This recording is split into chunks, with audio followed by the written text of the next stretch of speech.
Hello friends, welcome to my channel. গল্পের শুরুতে আমাদের ফিমেল লিড বলে, আমার নাম হিমে। ছোট থেকে আমার বাবা মা আমাকে অতিরিক্ত আদরের সাথে বড় করেছে, তাই বেশি আদরে আমার চেহারা এমন হয়ে গেছে। যেহেতু হিমে এতটা মোটা, তাই তাকে স্কুলেও অনেক হাসির পাত্র হতে হয়। সে একটি কোম্পানিতেও ইন্টারভিউ দিতে আসে, তখন রিসিপশনিস্ট তার চেহারার নামের অনেক মজা উড়ায়, কারণ হিমে নাম মানে হলো রাজকুমারী। তারা বলতে থাকে এই চেহারা এই নাম। যাই হোক, এসব কিছু হিমেও শুনতে পায় আর সে অনেক কষ্ট পায়। তখন তাকে সেই কোম্পানির সিওর ছেলে ফুজিসাকি দেখে ফেলে। আর এই হলো আমাদের মেল লিড। হিমে সেই চাকরিটা পায় না, সে ওয়েটিং রুমে আসে। তখন তার একমাত্র বান্ধবী কানাকো তাকে ডাকে, কিন্তু তার স্কার্ট এতটাই টাইট ছিল যে তার পেট দিয়ে আওয়াজ হতে থাকে, যাতে সবাই তাকে নিয়ে হাসতে থাকে। সে উঠতে গেলে বুঝতে পারে সে চেয়ারে আটকে পড়েছে, তাই কানাকো তাকে টেনে ওঠায়। এতে সে পায়ে অনেক ব্যথা পায়, কিন্তু মুখে কিছু বলে না। সে যখন চলে যাচ্ছিল তখন তার পায়ের জন্য সে পড়েই যাচ্ছিল, কিন্তু তখন আমাদের হিরো ফুজিসাকি এসে হিমেকে ধরে। হিমের মনে লাড্ডু ফুটতে থাকে।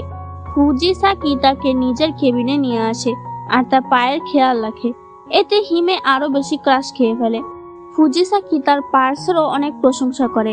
সেখানে খুবই সুন্দর একটি কি চেইন ছিল, যেটা ফুজিসাকির বেশ পছন্দও হয়। হিমে চলে আসতে চাইলে ফুজিসাকি তার সাহায্য করতে চায়। তখন হিমে বলে, না না, আমি অনেক ভারী। কিন্তু ফুজিসাকি তাকে ধরে আর বলে, আমিও এতটা দুর্বল না। এতে হিমে লজ্জা পেয়ে যায় আর তার মনের মধ্যে উতাল পাতাল হতে থাকে। ফুজিসাকি হিমেকে তার বাড়ির গাড়িতে তুলে দেয় আর তাকে কোম্পানি জয়েন করতে বলে। হিমেও রাজি হয়ে যায়, কিন্তু দেখা যায় হিমে তার পার্সেই সেই কি চেইনটা ফেলে চলে গেছে। অন্যদিকে রাতের বেলা কানাকোর সাথে হিমে বলে, আমি ফুজিসাকির প্রেমে পড়ে গেছি, কিন্তু আমাকে সে কি করে মেনে নেবে? আমি তো কুৎসিত দেখতে। তাই আমি ঠিক করেছি আমি এখন থেকে একসাথে পড়ালেখা, জব খোঁজা আর ডায়েটিং সব করব। এতে কানাকো অনেক খুশি হয়ে যায় আর তাকে ডায়েটিং এর অনেক রুটিনও বানিয়ে দেয়। পরদিন থেকে শুরু হয় হিমের ডায়েট। সে অনেক পরিশ্রম করে আর অনেক চেষ্টার পর 1 বছর পর তার ওজন 50 কেজি কমাতে পেরেছে। আর এরপরে সে পুনরায় ফুজিসাকির কোম্পানিতে ইন্টারভিউ দিতে যায়, কিন্তু এবার রিসিপশনিস্ট তার নাম শুনে বলে, অনেক সুন্দর নাম, মানে বুঝতেই পারছো চেহারাই সব। সে এবার সিলেক্ট হয়ে যায়। তারপরেও অনেকগুলো দিন কেটে যায়, কিন্তু সে ফুজিসাকির দেখা পায় না। সে এসবই ভাবছিল। তখন একটি মেয়ে বলে, ওই যে সিওর ছেলে ফুজিসাকি। তখন আমাদের হিরো বেরিয়ে আসে আর তাকে দেখে হিমে শক হয়ে যায়। তখন তার মনে পড়ে যে তার ওজন কি করে কমিয়েছে। সে তার ওজন কমানোর জন্য একদম খাওয়া দাওয়া প্রায় বাদ দিয়ে দিয়েছিল আর প্রচুর পরিশ্রম করত, যাতে সে একদম অসুস্থ হয়ে গিয়েছিল। কানাকো তার এই অবস্থা দেখে তাকে হাসপাতালে নিয়ে আসে আর খেতে দেয়। কানাকো তাকে বোঝায় ডায়েটিং মানেই খাবার কমিয়ে দেওয়া নয়, যেসব খাবার খেলে শরীরে ফ্যাট বাড়ে সেসব অ্যাভয়েড করা, হেলদি খাবার খাওয়া। এর সাথে রোজ এক্সারসাইজ করলেই ওজন কম করা যাবে। তাছাড়া তুমি নিজেকে পাল্টাতে গিয়ে নিজের কোনো ক্ষতি করবে না, এটা আমি মেনে নেব না। তুমি যেমনই তেমনই বেস্ট। এসব শুনে হিমে ইমোশনাল হয়ে যায়। হিমে বলে, তুমি একমাত্র যে আমার এরকম চেহারাকেও সুন্দর বলতে পারো। আমি যখন কোনোদিন আমার নিজের বডি সম্বন্ধে কিছু বলতাম, তাহলে তুমি আমাকে চুপ করিয়ে দিতে। এখানে আমরা বুঝতে পারি কানাকো কত ভালো একটা বান্ধবী। তো যাই হোক, এরপর বর্তমানের সিন দেখানো হয়, যেখানে ফুজিসাকি বলছে সে এই কোম্পানিতে ডিরেক্টর হিসেবে জয়েন করেছে আর তার বাবাই এই কোম্পানির সিও। এসব ভেবে হিমে চিন্তায় পড়ে যায়। সে কানাকোকে বলতে থাকে, শুধু ওজন কমালেই হয় না, ফুজিসাকি অনেক ওপরের লোক আর আমি সামান্য এমপ্লয়ি। আমার কি ওকে ভুলে যাওয়া উচিত? তখন কানাকো রেগে যায়। সে বলে, তুমি ওর জন্য এতগুলো দিন ভরে নিজের এই পরিবর্তন এনেছো। আমার বিশ্বাস তুমি এই সমস্যাও সমাধান করতে পারবে। হিমে বলে, হ্যাঁ পারবো। পরদিন সে বাইরে গেলে একটি লোকের সাথে ধাক্কা খায় আর দেখা যায় সেই হলো ফুজিসাকি। ফুজিসাকি তাকে চিনতে পারে না। পারবে বা কি করে? আমি তো নিজেই চিনতে পারছি না। ফুজিসাকি সরি বলে আর বলে, তুমি আমাদের কোম্পানিতে কাজ করো, তাই না? তোমার কি কোনো কাজ আছে? হিমে বলে, না। তখন ফুজিসাকি বলে, তাহলে আমার সাথে চলো, আর তার হাত ধরে বলে, মনে করো আমরা গার্লফ্রেন্ড বয়ফ্রেন্ড। যাতে তো হিমে একদম শকড হয়ে যায়। ফুজিসাকি তাকে একটি রেস্টুরেন্টে নিয়ে আসে আর বলে, তোমাকে নিয়ে আসলাম এখানে সকলের এক্সপ্রেশন কালেক্ট করার জন্য, যে খাবার খেয়ে কে কেমন রিয়াকশন দেয়।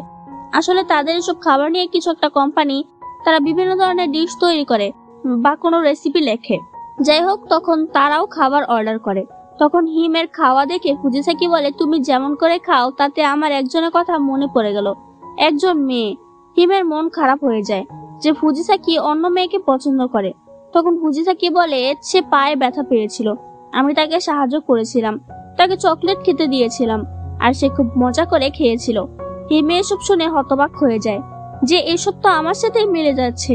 তখন ফুজিসাকি সে কি চেনটা দেখায় আর বলে এটাই তার স্মৃতি, যা দেখে হিমের মাথায় বাজ পড়ে যে ফুজিসাকি আমাকে সে মোটা অবস্থাতেই পছন্দ করত, কিন্তু আমি শুধু শুধু এসব করেছি। এসব মনে করে সে খুশি হয়ে যায়, আবার মন খারাপও করে। হিমে ভাবে, ও তো আমাকে মোটা অবস্থায় পছন্দ করত, এখন যদি আমি বলে দেই যে আমি সে, তাহলে তো আমাকে রিজেক্ট করে দিতে পারে। এসব ভাবতে ভাবতে হিমের সত্যটা বলা হয় না, সে সকল কিছু কানাকোকে বলে। হিমে বলে, ও সেই মোটা আমিকে পছন্দ করছিল, আর ভালোবাসা কখনো ভোলা যায় না। ওর জন্য আমি এত দূর এগিয়েছি, তাহলে ও নিশ্চয়ই আমাকে এতটাই ভালোবেসেছিল। তখন কানাকো বলে, তুমি যা করতে চাও তাই করো, আমি সবসময় তোমার পাশে আছি। এরপর হিমেকে ফুজিসাকি দেখা করতে বলে, কারণ সে ওই মোটা হিমেকে খুঁজতে চায়। হিমে ঠিক করে সে ফুজিসাকিকে সব বলে দেবে যে ওই সেই মোটা মেয়েটি। কিন্তু তারা যখন ডিনার করছিল তখন হিমের অনেক ভালো লাগে। সে ভাবে, আমি যদি বলে দেই যে আমি সেই মেয়ে, তাহলে ও আমাকে আর ডাকবে না, কারণ ও তো এই আমিকে পছন্দ করে না। এসব বলে আমি ওর সাথে ডিনারও করতে পারবো না। তাই সে ফুজিসাকিকে কিছুই বলে না। ফুজিসাকি বলে, তুমি একদম সেই মেয়েটির মতো খাও, যাকে আমি অনেকদিন ধরে খুঁজে যাচ্ছি।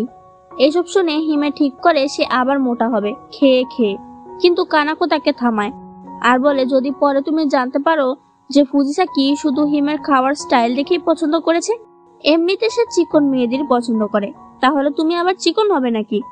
এর চেয়ে ভালো কি করে ওকে পটাবে তা ভাবো। তখন হিমে বলে, একটি ড্রিঙ্কসের পার্টি আছে।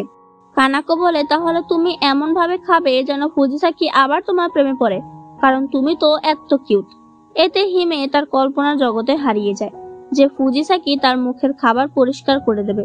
কিন্তু পরদিন সে পার্টিতে আসলে দেখা যায় সে অনেক দূরে, যাতে তার প্ল্যান ভেস্তে যায়। কিন্তু তখন তার অফিসেরই একজন ছেলে, যার নাম তাজিমে, সে হিমের কাছে আসে আর খাবার খাওয়াতে চায়। হিমে যেহেতু ডায়েটে আছে তাই সে না করতে থাকে, কিন্তু তাজিমে তার হাতও ধরে। তখনই ফুজিসাকি তাজিমেকে অর্ডার আনতে বলে। আসলে ফুজিসাকি তাজিমেকে হিমের পাশে রেখে জ্বলছিল। বাড়ি ফেরার সময় তাজিমে বলে, আমিও তোমার বাড়ির দিকেই যাব, চলো এগিয়ে দেই। কিন্তু তখনও ফুজিসাকি তাদের থামিয়ে দেয় আর বলে, আমি ওকে ড্রপ করে দিচ্ছি। এখান থেকেও হিমেকে বাঁচিয়ে বলে, ও তোমার সাথে কেমন আচরণ করছিল? হিমে বলে, না না, তেমন কিছু না। তখন ফুজিসাকি রাগের কণ্ঠে বলে, ও তোমার গায়ে হাত দিচ্ছিল, তুমি এতটাও ভালো হইও না, আমি তোমার জন্য চিন্তা করি। এসব শুনে হিমে তার অন্য দুনিয়ায় হারিয়ে যায় যে ফুজিসাকি তাকে জড়িয়ে ধরে বলছে, আমি তোমার সবসময় খেয়াল রাখবো, কিন্তু বস হিসেবে। যা শুনে তার হুঁশ ফিরে আসে। ফুজিসাকি বলে, এই কথাটা আমি বলতে চাইছি অনেক দিন থেকেই। আসলে আমি তোমার বস হিসেবে দেখতে চাই, কিন্তু তোমাকে নিয়ে একটু বেশি পসেসিভ হয়ে যাচ্ছি। যা শুনে হিমে একদম স্ট্যাচু হয়ে যায়, কারণ ফুজিসাকির কথায় বোঝা যাচ্ছে ও হিমের প্রেমে পড়েছে। হিমে ভাবতে থাকে, তাহলে কি আমার প্ল্যান কাজে লেগেছে? পরদিন সে যখন অফিস যায় তখন তাকে অনেক কাজ দেওয়া হয়, তাই সেগুলো শেষ করতে করতে রাত হয়ে যায়। তখন সেখানে ফুজিসাকি চলে আসে আর হিমের কাছে এসে বলে, নিজের খেয়াল রাখো, এত কাজ করলে অসুস্থ হয়ে যাবে। আর এতেই হিমের হার্টবিট বেড়ে যায়। সে যখন বাড়িতে আসে তখন মাথায় একটু ব্যথা করে, কিন্তু হিমে পাত্তা দেয় না। কিন্তু পরদিনই তার মাথায় ব্যথা হতে থাকে। একটি মেয়ে জিজ্ঞেস করলে হিমে বলে, আমি একটু চা খেলে ঠিক হয়ে যাবে, কিন্তু এটা বলতেই সে অজ্ঞান হয়ে যায়। ফুজিসাকি দৌড়ে সেখানে আসে আর সে অনেক ভয় পেয়ে যায়। হিমের জ্ঞান ফিরলে ফুজিসাকি বলে, তুমি অনেক কাজ করে ফেলেছো, আজ আর করতে হবে না। হিমে বলে, না, আমি এখন করতে পারবো। এতে ফুজিসাকি রেগে যায় আর বলে, তুমি বেশি বুঝো না, তোমার জন্য অনেকখানি সময় লস হয়েছে, রেস্ট নাও। এসব রূপ কথায় হিমে অনেক কষ্ট পায়। ফুজিসাকি বলে, আমি এভাবে বলতে চাইনি, কিন্তু হিমে ভাবছিল আমি আপনাকে খুশি করতে এত কাজ করেছি, কিন্তু আমি আরো বেশি সমস্যা তৈরি করে ফেলেছি। বাড়িতে এসে হিমের জ্বর হয়। তখন কানাকো তার খেয়াল রাখে আর বোঝায় যে ফুজিসাকি তোমার উপরে রাগ করেনি, শুধু বলতে চেয়েছে নিজের খেয়াল রাখতে। হিমেও এত খুশি হয় আর নিজের খেয়াল রাখে। সে অফিসে গেলে কালকের জন্য ক্ষমা চায় আর ভালো কাজ করে। এতে ফুজিসাকি খুশি হয়ে যায়। রাতে সে হিমের কাছে আসে আর সরি বলে, কারণ কাল আমি অনেক রুডলি কথা বলেছি। আমি তোমার জন্য চিন্তায় পড়ে গিয়েছিলাম। তুমি সত্যি অনেক ভালো। এসব শুনে হিমে ফুজিসাকির প্রতি আরো ক্রাশ খেয়ে ফেলে আর কল্পনাতে হারিয়ে যায়। সে খুব খুশি হয়ে বেরিয়ে আসে, কিন্তু শুনতে পায় ফুজিসাকির বিষয়ে কারা দুর্নাম বলছে, যে ফুজিসাকির বাবা সিও বলে সে আজ কোম্পানিতে রাজ করছে, না হলে তার কোনো গুণ নেই। হিমে শকড হয়ে যায়। তখন ফুজিসাকি তাকে টেনে ভেতরে নিয়ে আসে। হিমে বলে, ওদের কথা আপনি শুনতে পেয়েছেন? ফুজিসাকি বলে, আরে বাদ দাও, আমি এসব কথা প্রায় শুনি যে আমার কোনো ট্যালেন্ট নেই। এরপর তাকে একটি প্রজেক্ট দেওয়া হয়, যা খাবার নিয়ে। এতে হিমের ডায়েটের 12টা বেজে যায় আর 2 কেজি ওজনও বেড়ে যায়। তখন কানাকো চলে আসে আর ব্যালেন্স করে খেতে শেখায়। হিমে বলে, বাহ বান্ধবী, আমার তো এই ভাষণগুলো প্রেজেন্টেশনে অনেক কাজে লাগবে। পরদিন সে এইসবই প্রেজেন্টেশনের জন্য করছিল, কিন্তু আবারও কিছু লোকেরা ফুজিসাকির বিষয়ে কথা বলতে থাকে। এতে হিমে অনেক রেগে যায় আর তাকে বোঝায় যে আপনি সিওর ছেলে বলে কি হয়েছে, আপনি অনেক কাজ করেন, সবার খেয়াল রাখেন, মেইনটেইন করে চলেন, প্রয়োজনে নিজে কাজ বেশি করেন। এসবের মাঝে সে ফুজিসাকির অনেক কাছেও চলে আসে, তাই লাফিয়ে ওঠে। কিন্তু ফুজিসাকি অনেক খুশি হয়। যাই হোক, হিমে কানাকোর দেওয়া অ্যাডভাইস গুলোই প্রেজেন্টেশন দেয়, যাতে তার নাম ডাকো হয়। আমার এমন একটা বন্ধু থাকলে আর কি লাগতো বলো। হিমে কাজ শেষ করে দেখে এখনো লাইট জ্বলছে, তাই সে সেখানে যায় আর দেখতে পায় ফুজিসাকি ঘুমিয়ে আছে, যাতে হিমে তাকে দেখতে থাকে। তখন সে হিমেকে একটা টান দেয়, যাতে হিমে পড়ে যায়। হিমে অনেক লজ্জায় পড়ে যায়, বলে কেউ যদি আমাদের দেখে ফেলে। এতে ফুজিসাকির জ্ঞান ফিরে আসে আর হিমেকে এক ধাক্কা দেয়। সে বলে, আমি অর্ধেক ঘুমিয়েছিলাম, কিন্তু তুমি কি করছিলে? হিমে ভাবে, কি বলবো, আমি তোমাকে দেখছিলাম। সে একটা অজুহাত দিয়ে বেরিয়ে আসে, কিন্তু ফুজিসাকি তাকে থামতে বলে আর পার্স দিয়ে বলে, এটা তুমি ফেলে এসেছিলে, কিন্তু এরকম একটা পার্স আমি কোথাও দেখেছি। অর্থাৎ সে মোটা হিমের কথা বলছে। সে বলে, তুমি কি তাহলে সে? হিমের সত্যিটা বলে দিতে চায়, কিন্তু পাশের গ্লাসে তাকালে আগের চেহারাকে দেখতে পায়। সে মাথা নাড়িয়ে হিমেকে সত্যিটা বলতে না করে, তাই হিমে দৌড়ে চলে আসে। কিন্তু সে বুঝতেই পারছিল না যে সে ঠিক করছে নাকি ভুল। এই কথা কানাকো জানলে বলে, তোমার ওনাকে সত্যিটা বলে দেওয়া উচিত ছিল। তখনই ফুজিসাকি তাকে মেসেজ দিয়ে রেস্টুরেন্টে দেখা করতে বলে। কানাকো বলে, এটাই সময়, ওনাকে সত্যিটা বলে দাও। তাই পরদিন হিমে রেস্টুরেন্টে যায়। তখন ফুজিসাকি তাকে বলে, আমি জানি আমি তোমাকে সবসময় একটি মেয়েরই কথাই বলতে থাকি, এতে তুমি অপ্রস্তুত হয়ে যাও, আমার এসব করা উচিত নয়। হিমে তখন বলতে যায় যে সেই ওই মেয়ে, কিন্তু তখনই ফুজিসাকি বলে, আমি ঠিক করেছি আমি ওকে ভুলে যাব। যা শুনে হিমে শকড হয়ে যায়। ফুজিসাকি বলে, হ্যাঁ, ও অনেক ভালো মেয়ে, তাই আমি ওকে আমার কোম্পানিতে জয়েন করতে বলেছি। আর ও এত ভালো বলেই বলেছে যে আসবে, কিন্তু আসতে পারেনি। তাই বলে আমি ওর জন্য অন্যদের কষ্ট দিতে পারবো না, আমি ওকে ভুলে যাব। এসব কথা শুনে হিমে কি করে বলবে যে সে ওই মেয়ে, তাও আবার এতদিন মিথ্যে বলেছে। হিমের মন ভেঙে যায়। পরদিন সে অফিসে আসলে দেখে ফুজিসাকির সাথে নাম করা একজন অভিনেত্রী দেখা করতে এসেছে, আর তারা একসাথে অনেক খুশি ছিল। পাশের মেয়েরা বলে গুঞ্জন উঠেছে এই অ্যাক্ট্রেস ফুজিসাকির গার্লফ্রেন্ড, ওরা ডেট করছে। এখন তো মনে হচ্ছে ওদের বিয়ে হচ্ছে। ফুজিসাকি সত্যিই লাকি, এত বড় কোম্পানির মালিক আর এত সুন্দরী বউ। এসব শুনে হিমে অনেক কষ্ট পায়।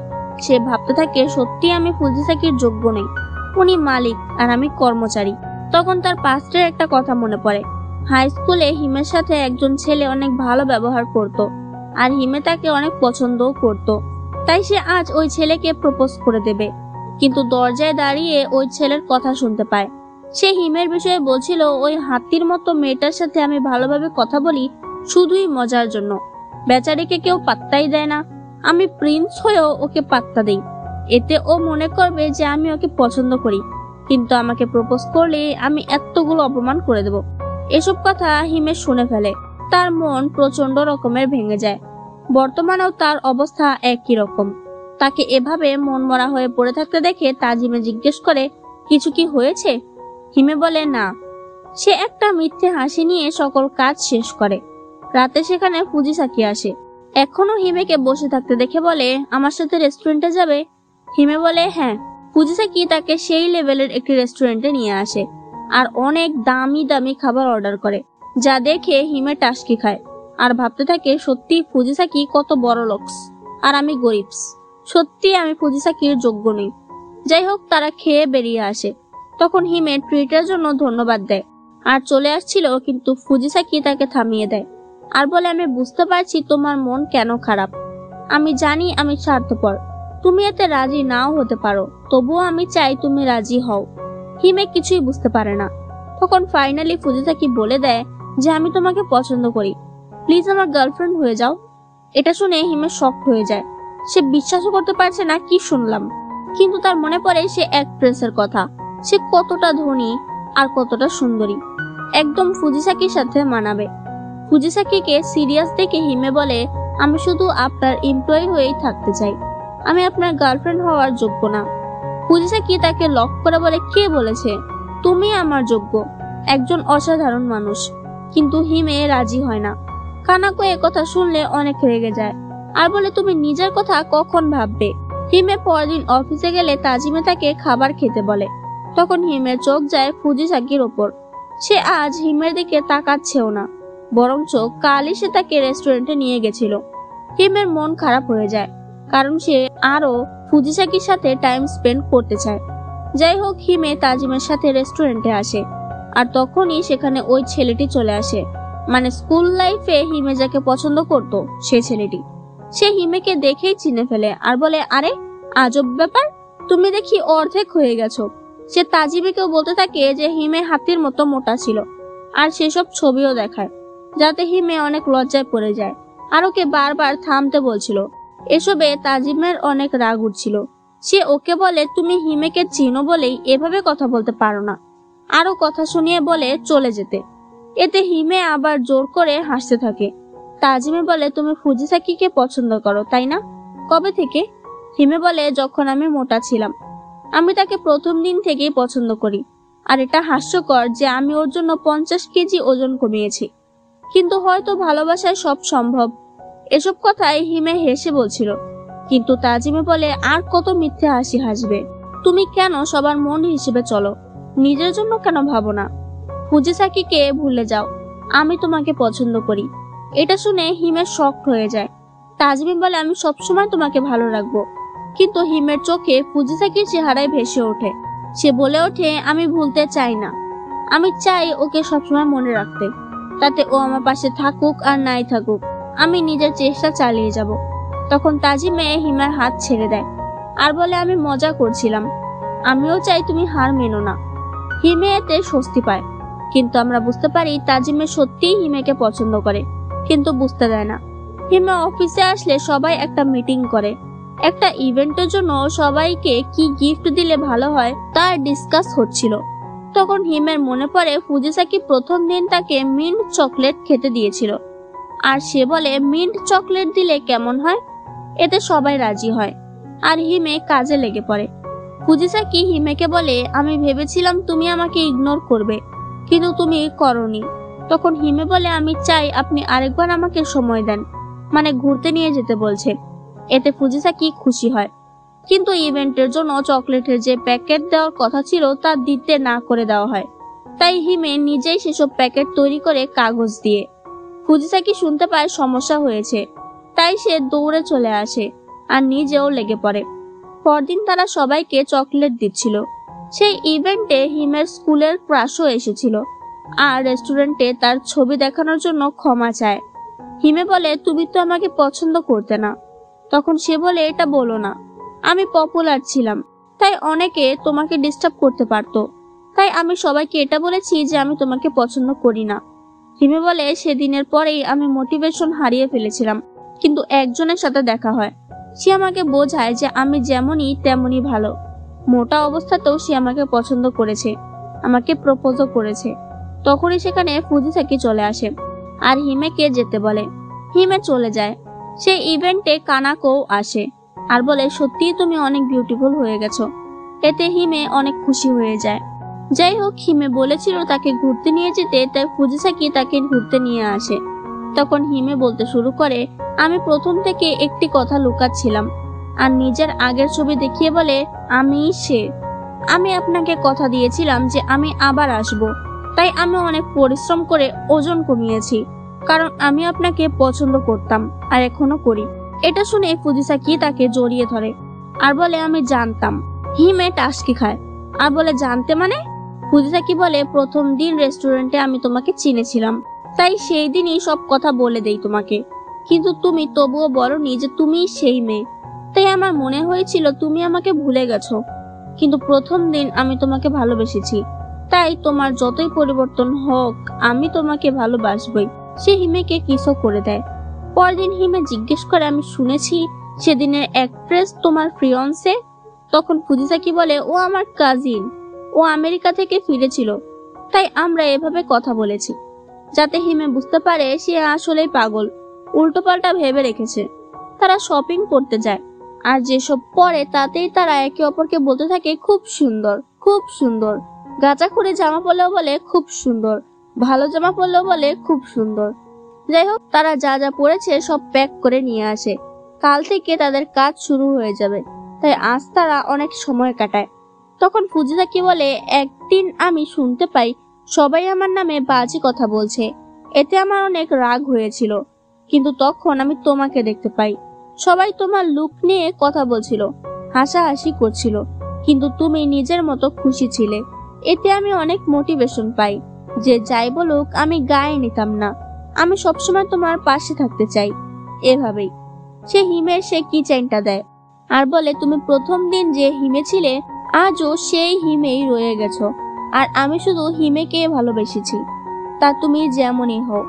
হিমে খুশি হয়ে ফুজিসাকিকে কিস করে দেয়, আর পরে সেও। আর এখানে এই ড্রামাটি শেষ হয়ে যায়। তোমাদের এই ড্রামাটি কেমন লাগলো তো অবশ্যই বলে দিও, আর প্লিজ আমার চ্যানেলটাকে সাবস্ক্রাইব করে দিও। বাই।